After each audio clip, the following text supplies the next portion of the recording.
તો ગાઈસ આપણે મહા મહેનતે ટેબલ તો નીચે ઉતારી લીધું છે. તો આપણી દુકાન આગળ જો ગેટો આવી છે. એટલી મહેનતથી અમે આ બધું ચોંટાડ્યું હતું અને બધું હવે અમે ઉખેડ્યું છે. જો આ ઘાસ. તો ફાઇનલી આપણો કાચ લાગી ગયો છે. હવે જોઈ શકો છો તમે, દરવાજાનો બી કાચ લાગી ગયો અને સાઈડ વાળો બી લાગી ગયો. જય માતાજી મિત્રો, સ્વાગત છે તમારું નવા બ્લોગમાં. તો આજે સવારમાં આપણે આવ્યા હતા ભાયાસર. અને ભાયાસર કેમ આવ્યા હતા એ આપણા બ્લોગ વાળાને શાયદ ખબર જ હશે કે ભાયાસર કેમ આવવાનું થાય છે એમ.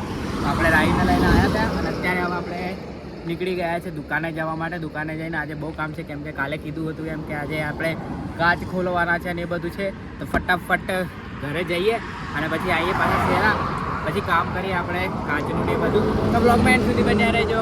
વિડીયોને લાઈક ને ચેનલને સબસ્ક્રાઈબ ના કરીએ તો સબસ્ક્રાઈબ કરી લેજો.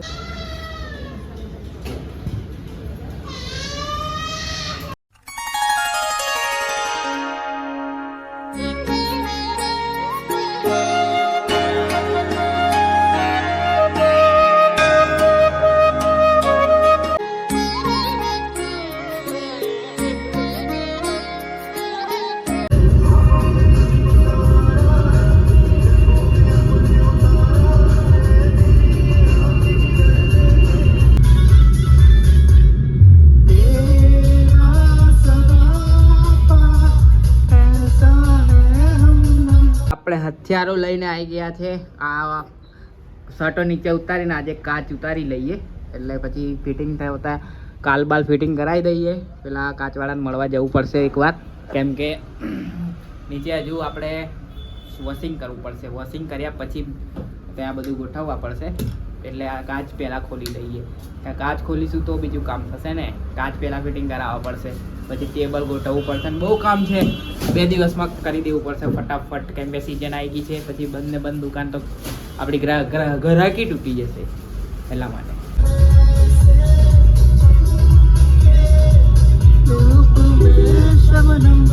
આ કાચ આપણા ઉતારી લીધા છે ને હવે તમે હાલત જોઈ શકો છો દુકાનની. જેવી પહેલાં હતી એવી થઈ ગઈ છે. જો અહીંયા કાચ હતા તારે કેટલી મસ્ત લાગતી હતી, હવે કેવું લાગે છે, ખરાબ. અને જો બધા કપડાં, સારું છે કે પોલિથીનની થેલીઓ છે એટલે કચરો નહીં લાગે, નહીં તો બધા ખરાબ થઈ જતા છે ને. આ ગોળા બી નીચે ઉતારવાના છે પેન્ટોના.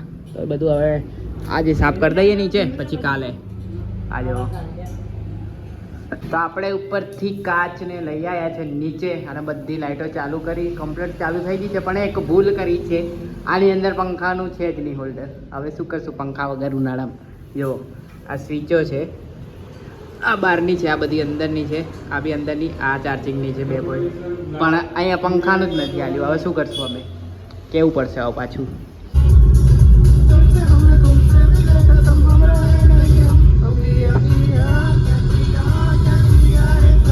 તો આપણી દુકાન આગળ જો ગેટો આવી છે, ગેટો ઊનવાળું. જો કેટલું બધું ઊન છે.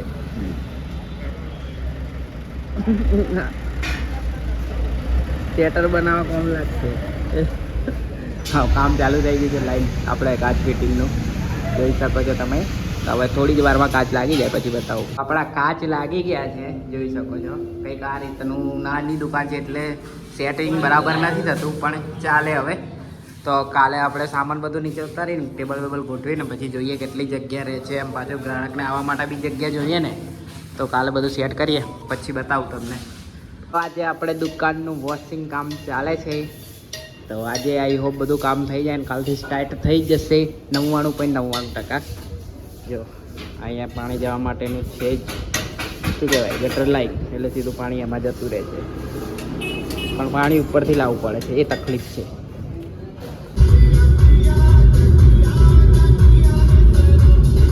તો ગાઈસ આપણે મહા મહેનતે ટેબલ તો નીચે ઉતારી લીધું છે સીડીઓમાંથી, અને શર્ટોને નીચે લાવી દઈએ છીએ અને પછી ગોઠવી દઈએ. પેન્ટો બાકી છે ને હજુ થોડા શર્ટ બાકી છે. પછી બધું ગોઠવાઈ જાય પછી હું તમને બતાવું કેવી આપણી દુકાન હવે અહીંયા કેવી દેખાય છે એમ. ચાલો મળીએ થોડી વાર રહી. તો ગાઈસ હવે જોઈ શકો છો આપણી દુકાનની હાલત. કેટલી મહેનતથી અમે આ બધું ચોંટાડ્યું હતું અને બધું હવે અમે ઉખેડ્યું છે. જો આ ઘાસ, આ શું કહેવાય, નીચે પાથરે અને ભૂલી ગયો એક તો હું બી જે કહેવાતું હોય એ. પણ જુઓ કેટલું મસ્ત અમે ચોંટાડી તો ને હવે કેવી હાલત થઈ ગઈ છે આની, જોઈ શકો છો. અને જો વ્યસ્ત બધું પડ્યું છે હવે નીચે તો આપણે ચોંટાડી દીધું છે, ખાલી એક પટ્ટો મારવાનો બાકી છે, તો આમાંથી કાપીને મારી લઈશું. પછી આને સીધું ઘરે પહોંચાડશું. અને પાઇપ હવે નીચે એક પાઇપ લાગશે, કેમ કે 2 પાઇપ લાગે એટલી જગ્યા છે નહીં, એટલે એક પાઇપ લગાવશું અને એક પાઇપ ઘરે. અને પછી આ દરવાજો આપણો લઈ લેશું અને ઉપરવાળી બારી, એ 2 વસ્તુ આપણું છે તો એ કાઢી લેશું. ના નીચેવાળો કાચ, આ 3 વસ્તુ આપણી છે એ નીકાળી લેશું. અને પછી નીચેની દુકાનમાં સેટ થાય તો સેટ કરી જોઈશું, નહીં તો પછી આ બી ઘરે. જો બલ્બ તો આપણે લઈ લીધા છે. આ પંખો તોશીફભાઈને વાત કરીને નીચે લઈ જઈશું ખોલીને, કેમ કે નીચે પંખો નથી એટલે. બાકી જોઈ શકો છો તમે કેવી કન્ડિશન થઈ ગઈ છે દુકાનની, કેટલી મસ્ત હતી ને હવે કેવી થઈ ગઈ છે. Sheet sheet sheet. તો ફાઇનલી આપણો કાચ લાગી ગયો છે. હવે જોઈ શકો છો તમે, દરવાજાનો બી કાચ લાગી ગયો ને સાઈડવાળો બી લાગી ગયો ને આ પાઇપ પણ આપણે લગાવી દીધી છે કપડાં લટકાવવા માટેની ને. હવે જો આ બધું વ્યવસ્થિત છે, હવે બધું ગોઠવીશું અને પછી બતાવું અને પછી આપણે લાસ્ટમાં વ્લોગને એન્ડ કરી દઈએ. ચાલો, આજે આ 12 કાણા પાડવા માટે સીડી લઈ આવ્યા છે, તો પડાવી દઈએ કાણા 12, એટલે કપડાં લટકાવવા કામ લાગશે. તો ફાઇનલી ગાઈસ આપણી દુકાન સેટ થઈ ગઈ છે, બધું ગોઠવી દીધું જ છે. આ જોઈ શકો છો તમે, ઊભું થવાની તાકાત નથી એટલે આ જગ્યા ખાલી છે, એ સવારે ભરી દેશું. બાકી અહીં જો થેલો પડ્યો જ છે બહાર, અને આ 2 જણ હતા આપણા મદદમાં. તો હવે આ વ્લોગ અહીંયા સમાપ્ત કરીએ. આઈ હોપ તમને વ્લોગ ગમ્યો હશે, કેમ કે બહુ લાંબો વ્લોગ તો નથી, પણ આ દુકાનનો જ વ્લોગ હતો એટલે આટલો જ વ્લોગ બનાવ્યો.